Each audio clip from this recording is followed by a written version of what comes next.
안녕하세요. 보안쟁이 PR입니다. 정보보안 전문가를 꿈꾸고 시작하시는 학생분들, 그리고 지금 정보보안 업무를 하시는 보안쟁이님들에게 꼭 드리고 싶은 이야기가 있습니다. 제가 지금까지 정보보안 공부를 하고 일을 하면서 어떻게 공부하면, 혹은 제가 처음 공부를 시작했을 때 누군가가 나에게 이런 이야기를 해주셨으면 참 좋았겠다 라는 생각이 최근 보안쟁이 유튜브 활동을 하며 보안도인님들의 질문을 받으면서 드는 생각을 정리해 보았는데요. 첫 번째는 보안도인님들을 대상으로 정보보안 공부 시작을 어디서 어떻게 해야 할까? 두 번째는 보안쟁이님들을 대상으로 내가 선택한 분야를 어떻게 확장해야 할까? 오늘은 그 이야기를 해보겠습니다. 그럼 시작해 보겠습니다.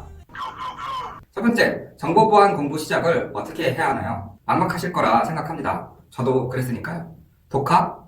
잘 알지도 못하는 영역을 혼자 하는 게 가능할까? 학원? 어디를 선택해야 하나? 국비지원 과정은 믿을만 할까? 스터디가 있으면 좋겠다. 근데 어디서 구해야 할지 모르겠고. 결론부터 이야기 드리면 공부는 혼자 하는 겁니다.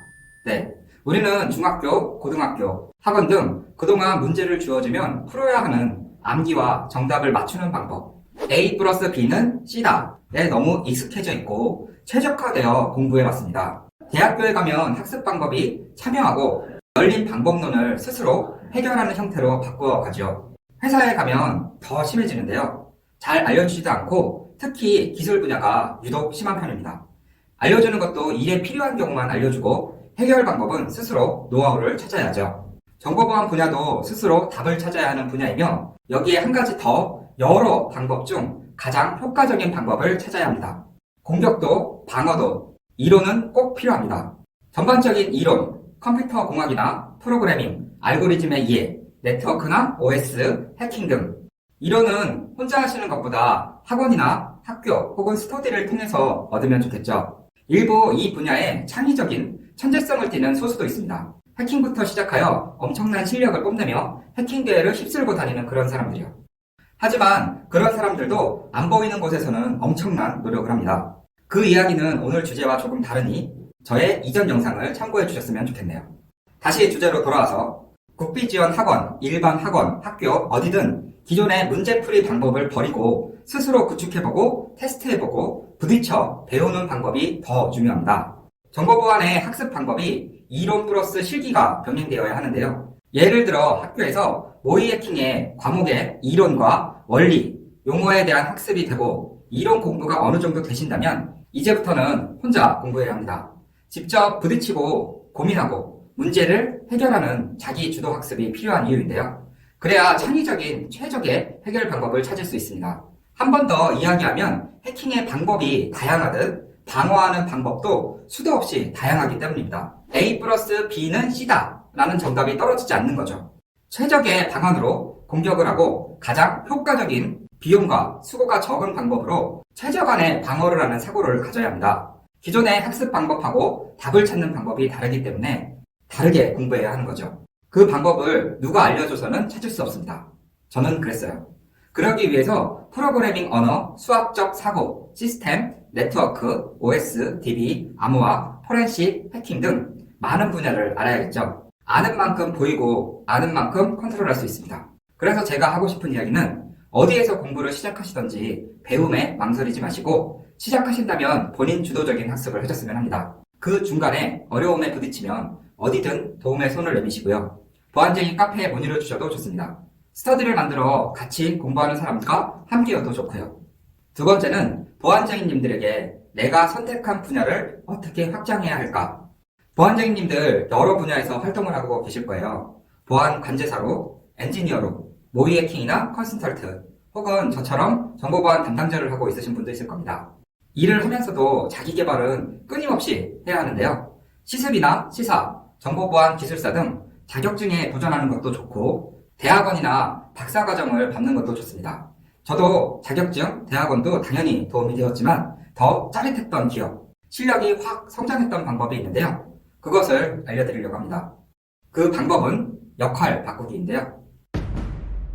방어자는 공격자 입장에서, 공격자는 방어자 입장에서 생각해 보기입니다. 이번에도 예를 들어 보안 관제사, 방어와 모의 해킹 전문가, 공격으로 설명을 드려볼게요. 보안 관제사가 어느 정도 업무에 적응을 하면 딜레마에 빠지기 쉽습니다. 딜레마에 빠지면 반복적인 작업이라고 생각이 되고 내가 소모되고 있는 것 같아 일이 너무 힘들어지죠. 예를 들어 보안 관제사가 SQL 인젝션 공격이 들어왔어요. 매뉴얼대로 SIEM에서 공격 이벤트 티켓이 발송되면 웹방화벽에 접속하여 공격 로그를 분석하고 사용자 IP를 방화벽에서 맡게 되죠. 웹방화벽에서 SQL 인젝션 패턴을 추가로 업데이트하는 작업도 합니다. 마지막으로 차단된 메일을 전체 회람을 하죠. 위의 일도 동시에 이벤트가 울리면 정신이 없어요. 하지만 조금 여유가 생길 때 꼭 공격자 입장에서 한번 분석해보고 생각해보셨으면 합니다. 웹방화벽에서 탐지된 이벤트를 기준으로 어떤 공격 문구를 사용했고 공격자가 직접 입력한 것인지 아니면 공격 툴을 사용한 것인지, 공격 툴을 사용했다면 공격 툴을 찾아서 테스트 전에 직접 테스트 해보셨으면 합니다. 공격 로그를 발생시켜보고 여기서 한 단계 더 들어가 기존 웹방화벽을 우회할 수 있는 공격도 이것저것 해보는 거죠. 그리고 마지막으로 SQL 공격을 왜 했을까? 다음 공격은 어떤 공격이 들어올 것인가? 공격자 입장에서 생각하고 방어 방안을 시뮬레이션 해보는 건데요. 모의 해킹 업무를 하고 있다면 반대로 방어자 입장에서 내가 이런 공격을 할 때 보안 장비나 서버에 어떤 로그가 남게 되는지 꼭 찾아보고 최적의 방어안과 서버의 취약 코드 수정 및 보안 장비 차단 룰 설정 등을 고민하고 정리하여 보고서 형태로 남겨두었으면 합니다. 그리고 가장 중요한 것, 내가 생각한 방법이 최적화인지 계속 고민하는 거죠. 주변 동료에게도 확인해보고 보안쟁이 카페를 통해 더 좋은 방법이 있는지 의견도 나누어 보고요. 이렇게 데이터가 쌓이면 보안쟁이가 되기 위해 공부했던 여러 영역들이 마치 퍼즐처럼 뿌려져 있는 조각들이 하나의 그림처럼 맞춰준다. 그때의 그 짜릿함이란 찌릿찌릿. 오늘의 결론입니다. 보안도인님들 공부 시작을 어디서 어떻게 공부를 시작하시던지 배움에 망설이지 마시고 시작하셨다면 본인 주도적인 공부를 하셨으면 합니다. 두 번째, 보안쟁이님들은 내가 선택한 분야를 어떻게 확장해야 할까를 일을 하면서도 자기 개발을 끊임없이 해야 합니다. 다 알고 계시죠? 그중 제가 추천하는 방법은 역할을 바꾸어 공격자와 방어자 입장에서 직접 테스트하고 최적의 방안을 찾고 고민하고 시뮬레이션 해보시는 겁니다. 오늘 저의 긴 영상을 시청해 주셔서 너무 감사합니다. 2020년 새해가 밝았는데요. 보안쟁이, 보안도인님들 올해 계획하셨던 일을 모두 이루어 주셨으면 합니다. 도움이 되셨나요? 도움이 되셨다면 좋아요와 구독하기 한 번씩 꼭 부탁드릴게요. 그럼 오늘도 행복하세요. 저희 보안쟁이 채널은 PR 시스템의 후원으로 콘텐츠를 제작하고 있습니다. 정보보안 솔루션이 필요하시면 PR 시스템을 찾아주세요.